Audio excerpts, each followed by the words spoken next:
कहानी की शुरुआत होती है जून वू नाम के एक लड़के से जो अपने कमरे में आराम से बैठकर अपने पसंदीदा वीडियो गेम की लाइव स्ट्रीमिंग कर रहा था। मॉनिटर की हल्की रोशनी उसके चेहरे पर पड़ रही थी और पूरे कमरे में गेम के साउंड्स गूंज रहे थे। सब कुछ बिल्कुल नॉर्मल था, जैसा कि हर रोज होता है। लाइव चैट भी काफी एक्टिव थी, लोग लगातार कमेंट्स कर रहे थे और जून वू भी गेम पर फोकस करते हुए उनके जवाब दे रहा था। लेकिन तभी चैट विंडो में कुछ अजीब होना शुरू होता है। अचानक एक एक करके सारे व्यूअर्स एक ही मैसेज टाइप करने लगते हैं, जल्दी भागो, न्यूज चैनल ऑन करो। शुरू में तो जून वू को लगा कि ये कोई मजाक है। उसे लगा कि उसके फॉलोअर्स मिलकर उसे डराने के लिए कोई प्रैंक कर रहे हैं। ऐसा पहले भी कई बार हो चुका था, लेकिन वो मैसेजेस रुकने का नाम नहीं ले रहे थे। देखते ही देखते पूरी स्क्रीन उसी एक मैसेज से भर गई, जल्दी भागो, न्यूज ऑन करो। बार बार एक ही बात देखकर अब जून वू को हंसी नहीं आ रही थी। उसके दिल की धड़कनें तेज होने लगी और उसके हाथ की उंगलियां कीबोर्ड पर ही रुक गईं। चैट का माहौल अब मजाक का नहीं बल्कि किसी बड़े खतरे का इशारा दे रहा था। जून वू ने कांपते हाथों से रिमोट उठाया और टीवी ऑन कर दिया और ठीक उसी वक्त उसका फोन बहुत तेजी से वाइब्रेट हुआ। स्क्रीन पर नेशनल डिजास्टर एजेंसी का एक इमरजेंसी अलर्ट फ्लैश हो रहा था, जिसमें सभी नागरिकों को तुरंत घरों के अंदर रहने की चेतावनी दी गई थी। जून वू अभी उस मैसेज को पूरा पढ़ भी नहीं पाया था कि तभी बाहर से एक बहुत जोरदार धमाके की आवाज आई, जिसने उसके पूरे अपार्टमेंट की दीवारों को हिलाकर रख दिया। उस धमाके के तुरंत बाद दूर से लोगों के चीखने चिल्लाने की आवाजें आने लगीं, ऐसी चीखें जो खौफ और बेबसी से भरी हुई थी। जून वू का दिल अब बाहर आने को था। वो तुरंत भागते हुए अपनी बालकनी की तरफ गया और दरवाजा खोलकर बाहर देखा। बाहर का नजारा देखकर उसके होश उड़ गए। नीचे की सड़कों पर पूरी तरह से तबाही मची हुई थी। लोग अपनी जान बचाने के लिए बिना किसी दिशा के भागे जा रहे थे। कोई रो रहा था, कोई चिल्ला रहा था, तो कोई अपनों के नाम पुकार रहा था। तभी एक फायर ट्रक सड़क पर बहुत तेजी से आया, लेकिन अचानक उसका कंट्रोल बिगड़ गया और वो सामने खड़ी दूसरी गाड़ी से जा टकराया। कुछ ही सेकंड्स में वहां एक बहुत बड़ा ब्लास्ट हुआ और आग की लपटें आसमान छूने लगीं। पर इसके बाद जून वू ने जो देखा, उसने उसके पैरों तले से जमीन खिसका दी। उसने देखा कि एक आदमी ने दूसरे आदमी को जमीन पर दबोच रखा है और वो जंगली जानवरों की तरह बेरहमी से उसकी गर्दन को अपने दांतों से चबा रहा है। चारों तरफ खून ही खून बिखर गया। वो पीड़ित दर्द से तड़प रहा था, चिल्ला रहा था, लेकिन कोई भी उसकी मदद करने की हिम्मत नहीं कर पा रहा था। वहीं थोड़ी दूरी पर एक माँ हाथ में किचन का चाकू लिए पागलों की तरह भाग रही थी और रोते हुए अपनी छोटी बेटी को ढूंढ रही थी। वो तभी उसकी नजर सड़क के किनारे बिल्कुल डरी सहमी खड़ी अपनी बेटी पर पड़ी। वो तुरंत दौड़कर उसके पास गई और जैसे ही उसे गले लगाने के लिए नीचे झुकी, पूरा नजारा ही बदल गया। उस मासूम सी बच्ची के चेहरे के एक्सप्रेशंस अचानक बड़े अजीब और डरावने हो गए। बिना किसी वार्निंग के वो अपनी ही मां पर झपटी और एक जंगली जानवर की तरह उसके हाथ को अपने दांतों से चबाने लगी। ये देखकर जून वू की सांसें उसके हलक में अटक गईं। उसके हाथ पैर अब बुरी तरह कांपने लगे थे। बाहर की दुनिया अब इंसानों की नहीं बल्कि किसी और ही चीज की लग रही थी। तभी अचानक उसके अपार्टमेंट के दरवाजे पर बहुत जोर जोर से दस्तक होने लगी, जिससे वो डर से उछल पड़ा। उसका दिल जैसे धड़कना भूल गया था। वो दबे पांव धीरे धीरे दरवाजे के पास गया और पीपा होल से बाहर देखा। बाहर का गलियारा बिल्कुल शांत और नॉर्मल दिख रहा था। न कोई चीख पुकार, न कोई हंगामा, बस एक अजीब सा सन्नाटा। जून वू ने अपनी बची कुची हिम्मत जुटाई और दरवाजे का लॉक खोल दिया। जैसे ही लॉक खुलने की आवाज आई, एक आदमी जबरदस्ती धक्का देकर अंदर घुस आया। ये कोई और नहीं बल्कि उसका पड़ोसी था। वो आदमी बेहद डरा हुआ था और उसके चेहरे से पसीना टपक रहा था। जून वू ने तुरंत उसे बाहर जाने के लिए कहा, लेकिन वो पड़ोसी अपने घुटनों पर बैठ गया और गिड़गिड़ाने लगा। उसने घबराती हुई आवाज में कहा कि उसे बस 1 मिनट के लिए बाथरूम यूज करना है और वो तुरंत चला जाएगा। जून वू थोड़ा हिचकिचाया, लेकिन उस आदमी की हालत देखकर उसने हाँ कह दिया। जब वो पड़ोसी खुद को बाथरूम में बंद कर लेता है, तब जून वू तुरंत भागकर टीवी के पास जाता है। टीवी पर चल रही न्यूज देखकर उसके सामने वो खौफनाक सच आता है, जिसे सुनकर किसी के भी रोंगटे खड़े हो जाएं। रिपोर्ट में बताया जा रहा था कि शहर में एक रहस्यमयी वायरस बहुत तेजी से फैल रहा है। जो भी इस वायरस की चपेट में आ रहा है, वो एक पल में हिंसक और खूंखार जीव बन जा रहा है। ये इन्फेक्शन काटने से फैल रहा था और एक बार कटने के बाद इंसान बहुत जल्दी बदलने लगता है। सरकार सभी से घरों के अंदर रहने और किसी के भी संपर्क में न आने की अपील कर रही थी। जून वो अभी इस बात को समझ ही रहा था कि तभी उसके दिमाग में एक बहुत ही डरावनी बात क्लिक करती है। उसे याद आता है कि उसके पड़ोसी के कपड़ों पर खून के धब्बे लगे हुए थे। ये सोचते ही डर से उसका पेट सिकुड़ जाता है। खौफ उसे अपने जाल में जकड़ लेता है। वो तुरंत किसी हथियार की तलाश में घर छानने लगता है ताकि खुद को बचा सके। और ठीक उसी समय बाथरूम का दरवाजा धीरे से चरमराते हुए खुलता है। वो पड़ोसी बाहर आता है। उसका चेहरा बिल्कुल पीला पड़ चुका था और वो लड़खड़ा रहा था। जून वू ने कांपते हाथों से किचन का चाकू उठा लिया और उसे आगे न आने की चेतावनी दी। पड़ोसी बार बार यही कह रहा था कि वो बिल्कुल ठीक है, उसे कुछ नहीं हुआ है, लेकिन कुछ ही सेकंड्स के अंदर उसकी आंखें एकदम गहरी लाल हो गईं। उसके चेहरे की नसें उभर आईं और उसका जबड़ा अजीब तरह से हिलने लगा और देखते ही देखते उसने जून वू पर एक जोरदार छलांग लगा दी। जून वू जोर से चीखा और अपनी पूरी ताकत लगाकर उसे पीछे धकेलने लगा। वो इन्फेक्टेड आदमी किसी जंगली जानवर की तरह गुर्रा रहा था। अपनी जान बचाने के लिए जून वू ने अपनी आखिरी ताकत समेटी, उसे पीछे की तरफ धक्का दिया और दरवाजे को जोर से बंद कर दिया। उसने तुरंत लॉक लगाया और हांफते हुए दरवाजे से टिक कर खड़ा हो गया। बाहर गलियारे से अब खौफनाक गुर्राहट की आवाजें आ रही थीं। दरवाजे की एक छोटी सी दरार से जब जून वू ने बाहर झांका तो उसने देखा कि एक बहुत ही विशाल और भयानक इन्फेक्टेड जीव उसके पड़ोसी को दबोचकर घसीटते हुए ले जा रहा था। यह नजारा देखकर उसका खून खौल गया। उसने बिना वक्त गवाए घर के भारी भरकम फ्रिज को घसीटा और दरवाजे के आगे अड़ा दिया ताकि कोई चाहकर भी अंदर न आ सके। कांपते हाथों से उसने अपने मम्मी पापा को फोन लगाने की कोशिश की, लेकिन कोई जवाब नहीं मिला। कॉल बार बार फेल हो रही थी। कई घंटों के इंतजार के बाद आखिरकार उसकी माँ का एक मैसेज आया। मैसेज में लिखा था कि वे फिलहाल सुरक्षित हैं और उन्होंने जून वू को कड़ाई से हिदायत दी कि चाहे कुछ भी हो जाए वो घर के अंदर ही रहे। उस रात जून वू ने घर में बचा हुआ सारा खाना इकट्ठा किया और एक एक चीज को ध्यान से गिना। पहले तो उसने खाने को 7 हिस्सों में बांटा, फिर कुछ सोचकर हिचकिचाया और उसे 9 हिस्सों में डिवाइड कर दिया, क्योंकि कोई नहीं जानता था कि यह खौफनाक रात कब खत्म होगी। अगले दिन उसने इंटरनेट पर लोगों के रोने बिलखने और मदद मांगने के वीडियो देखे। सोशल मीडिया पर हर तरफ हाहाकार मचा हुआ था। कुछ लोगों का दावा था कि रेस्क्यू टीमें आ रही हैं, तो कुछ कह रहे थे कि पूरा शहर तबाह हो चुका है। जब जून वू को एहसास हुआ कि मदद इतनी जल्दी नहीं मिलने वाली तो उसने खुद का एक वीडियो रिकॉर्ड करने का फैसला किया ताकि अगर बाहर कोई भी जिंदा बचा हो तो उसकी आवाज उन तक पहुंच सके। तभी उसकी नजर कमरे के कोने में रखे उसके ड्रोन पर पड़ी। उसके दिमाग में एक आइडिया आया। उसने अपने फोन को ड्रोन से मजबूती से बांधा और ऊपर के हालात देखने के लिए उसे खिड़की से बाहर उड़ा दिया। ड्रोन के कैमरे ने जो नजारा दिखाया वो किसी भयानक सपने जैसा था। नीचे की सड़कों पर अब इंसान नहीं बल्कि झुंड के झुंड इन्फेक्टेड जीव बिना किसी मकसद के घूम रहे थे। इमारतों में अजीब सन्नाटा था और कई जगहों पर भीषण आग लगी हुई थी। दूर दूर तक रेस्क्यू का कोई नामो निशान नहीं था। ये देखकर उसके अंदर बची कुची उम्मीद भी टूट गई। अपने दिमाग को शांत करने के लिए उसने फिर से वीडियो गेम खेलने की कोशिश की ताकि वो इस खौफ से ध्यान हटा सके। लेकिन अचानक सर्वर कनेक्शन फेल हो गया। इंटरनेट का सिग्नल कमजोर होते होते पूरी तरह गायब हो गया। ऐसा लगा जैसे पूरी डिजिटल दुनिया एक झटके में ढह गई हो। उसी रात नीचे पार्किंग लॉट से आ रही अजीब आवाजों ने उसकी नींद उड़ा दी। ऐसा लग रहा था जैसे नीचे कोई जंग चल रही हो। वो दबे पांव खिड़की के पास पहुंचा और जैसे ही उसने बाहर झांकने की कोशिश की तभी अचानक एक गोली लगते ही खिड़की का कांच बुरी तरह चटक गया। जूनवू ने नीचे देखा तो नीचे पार्किंग में एक महिला पुलिस ऑफिसर अकेले ही कई सारे इन्फेक्टेड जीवों से बहादुरी से लड़ रही थी। वो अपनी गन से उन पर गोलियां बरसा रही थी, लेकिन हर एक गोली की आवाज के साथ और ज्यादा खूंखार जीव उसकी तरफ खींचे चले आ रहे थे। देखते ही देखते उन जीवों ने उसे चारों तरफ से घेर लिया। आखिरकार उस ऑफिसर की गोलियां खत्म होने लगी। उसने जैसे ही गन को रीलोड करने की कोशिश की तभी एक इन्फेक्टेड जीव ने उस पर छलांग लगा दी और उसे जमीन पर गिरा दिया। कुछ ही सेकंड्स में कई और जीव उसके ऊपर टूट पड़े। एक पल के लिए उस महिला ऑफिसर ने कांपते हाथों से अपनी गन को खुद के सिर पर तान लिया। शायद वो इस खौफनाक दर्द को झेलने के बजाय खुद को खत्म करना चाहती थी, लेकिन वो ट्रिगर नहीं दबा पाई। तभी दो इन्फेक्टेड जीवों ने उसके हाथ पकड़े और उसे घसीटते हुए पार्किंग के एक अंधेरे कोने में ले गए। यह सब देखकर जूनवू से रहा नहीं गया। वो ऊपर से ही जोर जोर से चिल्लाने लगा ताकि उन जीवों का ध्यान भटका सके, लेकिन उसकी यह आवाज खुद उसी के लिए काल बन गई। अचानक उसके अपार्टमेंट के दरवाजे पर एक बहुत जोरदार धमाका हुआ। वो भारी भरकम फ्रिज दरवाजे पर लगी लातों की वजह से हिलने लगा। ये वही विशाल और भयानक इन्फेक्टेड जीव था जो उसके पड़ोसी को ले गया था और अब वो जूनवू का दरवाजा तोड़ने की कोशिश कर रहा था। जूनवू ने अपनी पूरी ताकत लगाकर उस फ्रिज को पीछे से रोकना चाहा, लेकिन जब दरवाजा पूरी तरह टूटने लगा तो जूनवू ने मौत को सामने देख एक बेहद खतरनाक फैसला लिया। वो भागकर बालकनी में गया और रेलिंग पकड़कर बिल्डिंग के किनारे नीचे लटक गया। जैसे ही वो इन्फेक्टेड जीव दरवाजा तोड़कर अंदर की तरफ झपटा, वो अपनी रफ्तार पर कंट्रोल नहीं कर पाया और सीधे बालकनी से नीचे जा गिरा। जूनवू किसी तरह वापस अंदर आया। उसने जब नीचे झांका तो उसका दिल बैठ गया। वो बहादुर महिला पुलिस ऑफिसर अब खुद एक इन्फेक्टेड जीव बन चुकी थी और उन्हीं की तरह अजीब हरकतें कर रही थी। जूनवू ने तुरंत बालकनी का दरवाजा कसकर बंद किया और खुद को अंदर कैद कर लिया। कई दिन बीत गए। उस आपाधापी में जो थोड़ा बहुत खाना नीचे गिरा था वो भी सड़ चुका था। अब वो भूख प्यास से तड़प रहा था। जब भूख बर्दाश्त से बाहर हो जाती तो वो बिना कोई आवाज के चुपचाप इंस्टेंट नूडल्स उबालकर खा लेता। अकेलापन और दर्द अब उसके साए बन चुके थे। बाहर की खौफनाक दुनिया को न देखना पड़े इसीलिए उसने खिड़कियों पर कागज चिपका दिए। धीरे धीरे खाना पूरी तरह खत्म हो गया और पानी की आखिरी बोतल भी खाली हो गई। जूनवू को महसूस हो रहा था कि अब उसके शरीर की ताकत जवाब दे रही है। तभी अचानक उसे लगा कि उसके घर का मुख्य दरवाजा खुला। सामने उसके मम्मी पापा खड़े थे। उसकी माँ बिल्कुल ठीक दिख रही थी। बिना कुछ सोचे समझे जूनवू दौड़ कर गया और रोते हुए अपनी माँ के गले लग गया। लेकिन अगले ही पल पूरे अपार्टमेंट में सन्नाटा छा गया। दरवाजा अभी भी बंद था। अंदर कोई नहीं आया था। वो सब बस उसका एक भ्रम था, एक छलावा था। अकेलेपन के बोझ तले अब उसका दिमाग उसका साथ छोड़ रहा था। तभी अचानक उसके फोन पर उसकी माँ का एक वॉइस मैसेज आता है। सिग्नल बहुत कमजोर था और आवाज बार बार कट रही थी। नेटवर्क पाने के लिए जूनवू बेहद सावधानी से खिड़की के बाहर की तरफ कदम बढ़ाता है। काफी मशक्कत के बाद आखिरकार वो उस वॉइस मैसेज को साफ साफ सुनने में कामयाब हो जाता है, लेकिन फोन से जो आवाज आती है वो उसके होश उड़ा देती है। उसके मम्मी पापा जान बचाने के लिए बुरी तरह चिल्ला रहे थे और फिर अचानक आवाज कट जाती है। ये सुनते ही जूनवू पूरी तरह टूट जाता है और जमीन पर गिर पड़ता है। लेकिन इस बार हार मानने के बजाय उसके अंदर कुछ बदल जाता है। उसका डर अब गुस्से में बदल चुका था। वो अपने अपार्टमेंट का दरवाजा खोलता है और सामने दिखने वाले पहले ही इन्फेक्टेड जीव पर अपना बेड उठाकर दे मारता है। वो जानबूझकर जोर जोर से आवाजें करने लगता है ताकि और भी जीवों को अपनी तरफ खींच सके। कुछ सेकंड्स के सन्नाटे के बाद वो सावधानी से बाहर कदम बढ़ाता है, लेकिन तभी इन्फेक्टेड जीवों का एक बहुत बड़ा झुंड बेहद डरावनी रफ्तार से उसकी तरफ दौड़ पड़ता है। जूनवू के शरीर में खौफ की एक लहर दौड़ जाती है। वो अपनी पूरी जान लगाकर पीछे भागता है, लेकिन आगे की सड़कें भी उन खूंखार जीवों से भरी हुई थीं। खुद को चारों तरफ से घिरा देखकर वो तुरंत एक बड़े कचरे के डिब्बे के पीछे छिप जाता है और अपनी सांसें रोककर इंतजार करने लगता है। जैसे ही वो जीव थोड़ा आगे निकलते हैं जूनवू वापस अपने अपार्टमेंट की तरफ सरपट दौड़ लगाता है। एक हल्की सी आहट उसके पीछे पीछे आ रही थी, लेकिन खुशकिस्मती से वो जीव अंधा था और जूनवू को देख नहीं पा रहा था। मौका पाते ही जूनवू अंदर घुसता है और दरवाजा कसकर बंद कर लेता है। उस रात जूनवू अंदर से बिल्कुल खाली और बेजान महसूस कर रहा था। वो दुनिया को अलविदा कहने के लिए अपना एक आखिरी वीडियो मैसेज रिकॉर्ड करता है। उसने तय कर लिया था कि वो इस दर्दनाक जिंदगी को यहीं खत्म कर देगा। वो फंदे को अपने गले में डाल लेता है, लेकिन जैसे ही वो सन्नाटे में अपनी आखिरी सांसें गिन रहा होता है तभी अचानक उसकी खिड़की के बाहर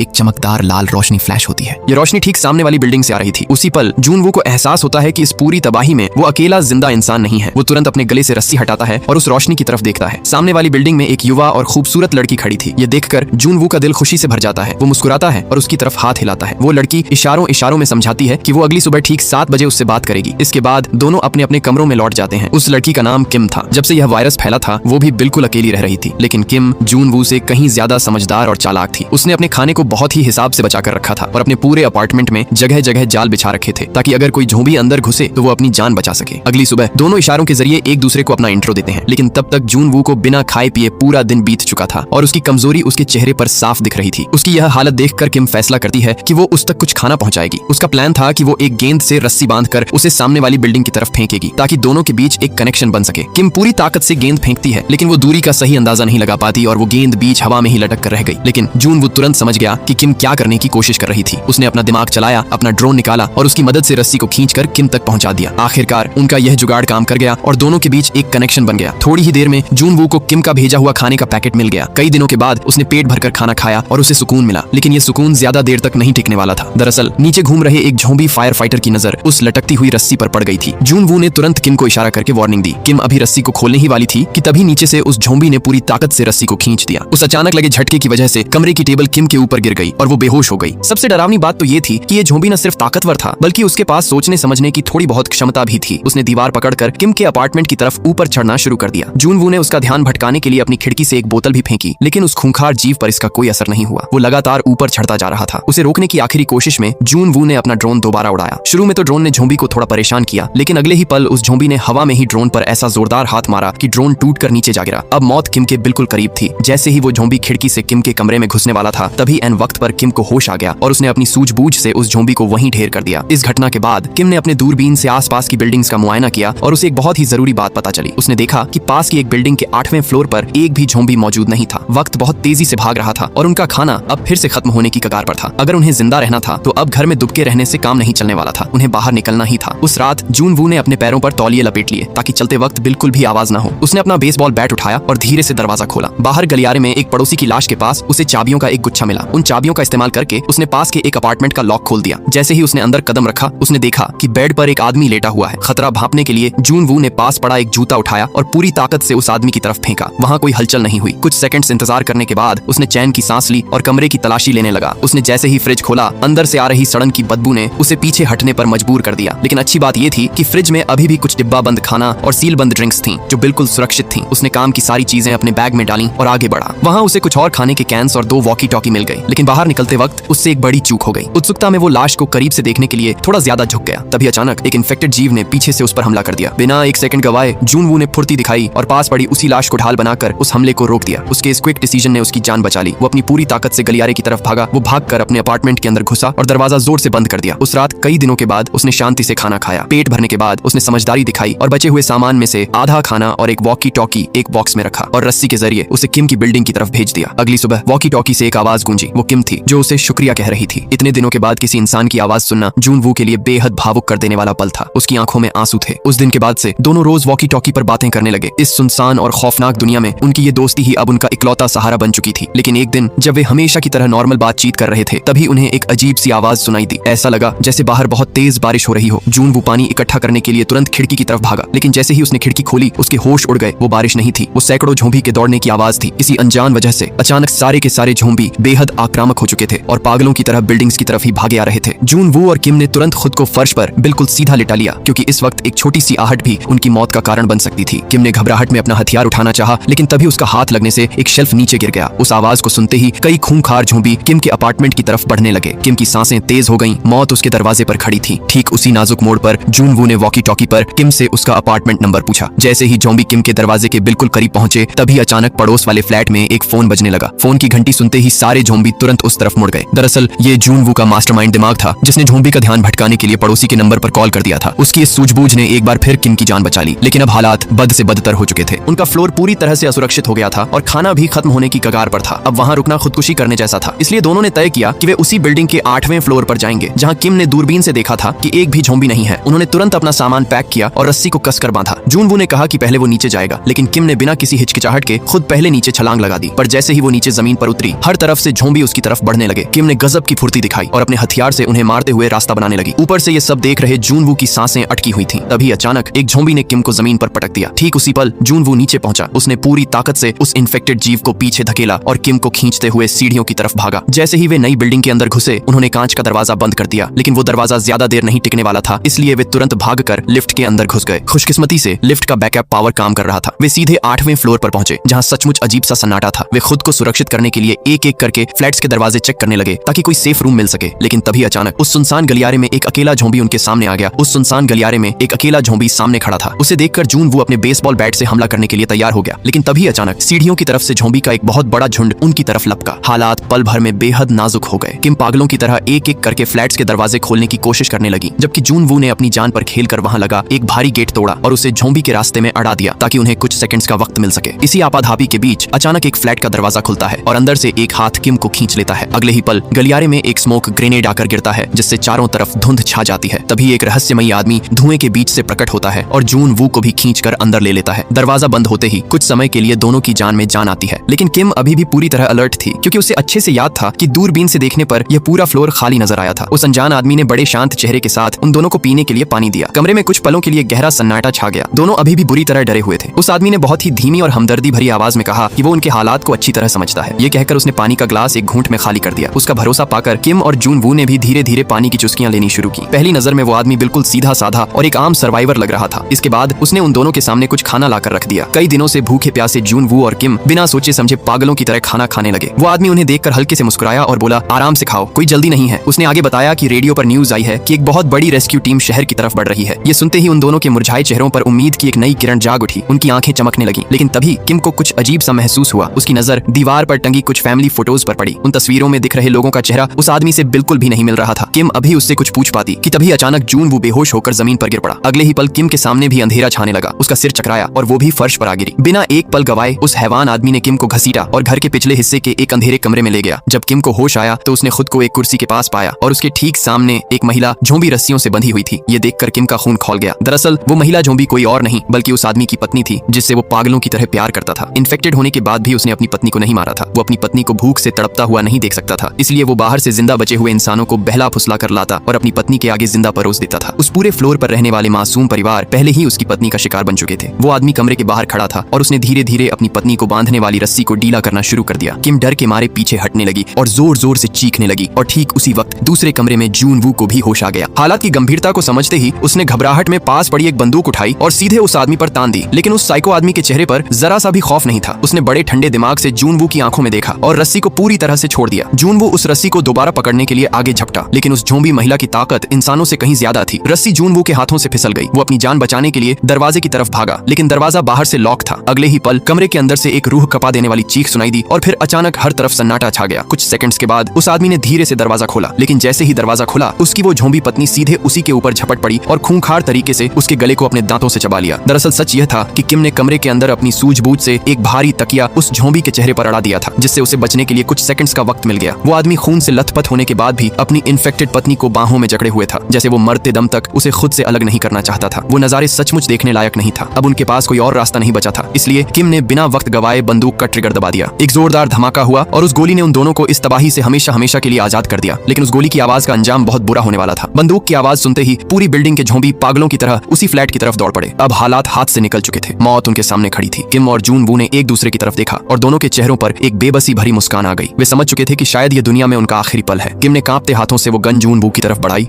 और बहुत ही धीमी आवाज में रोते हुए कहा, चलो अब इसे खत्म करते हैं। जून वू की आंखों से आंसू बह रहे थे। उसका हाथ कांप रहा था। बाहर से झोंबी दरवाजा तोड़ने की कोशिश कर रहे थे और बचने की कोई भी उम्मीद बाकी नहीं रह गई थी। लेकिन तभी अचानक बाहर आसमान से एक बहुत ही जोरदार आवाज सुनाई दी। दोनों चौंक गए और भागकर खिड़की की तरफ गए। उन्होंने ऊपर देखा तो बादलों को चीरता हुआ एक रेस्क्यू हेलीकॉप्टर सीधे उनकी बिल्डिंग की तरफ ही बढ़ रहा था। यह देखकर डूबती हुई उम्मीदें एक बार फिर जिंदा हो गईं। उनकी आंखों में चमक वापस आ गई। एक नई ताकत और जिद के साथ वे दोनों गलियारे की तरफ भागे। रास्ते में आने वाले झोंबी से बचते हुए जून वू ने वहां रखी एक साइकिल उठाई और उसे झोंबी के रास्ते में फेंक दिया ताकि उन्हें भागने के लिए कुछ और सेकंड्स मिल सकें। किसी तरह वे हांफते हुए छत पर पहुंचे और पीछे का दरवाजा कसकर जाम कर दिया। लेकिन उन खूंखार जीवों के आगे वो दरवाजा ज्यादा देर नहीं टिक पाया और झोंबी छत पर भी आ पहुंचे। सब कुछ खत्म होने ही वाला था कि तभी हेलीकॉप्टर में बैठे स्नाइपर्स की नजर उन दोनों पर पड़ी और उन्होंने ऊपर से ताबड़तोड़ फायरिंग शुरू कर दी। देखते ही देखते झोंबी पीछे हटने लगे और रेस्क्यू टीम ने तुरंत उन दोनों को खींचकर हेलीकॉप्टर के अंदर ले लिया। आखिरकार कई दिनों के इस नरक और खौफनाक नजारे के बाद जून वू और किम सुरक्षित थे और ठीक उसी पल शहर का रेडियो टावर एक बार फिर काम करने लगा। इंटरनेट और सिग्नल्स वापस आने लगे थे और हेलीकॉप्टर की खिड़की से नीचे देखते हुए जून वू ने पाया कि दुनिया अभी पूरी तरह खत्म नहीं हुई है। इंटरनेट पर जगह जगह से जिंदा बचे हुए बाकी सर्वाइवर्स भी अब अपनी जान बचाने के लिए ऑनलाइन SOS और मदद के सिग्नल्स भेज रहे थे, यानी उम्मीद अभी बाकी थी। तो ये था इस फिल्म कहानी। अगर वीडियो अच्छी लगी हो तो चैनल को सब्सक्राइब करना मत भूलना। मिलते हैं Jack the Giant Slayer movie explain के साथ।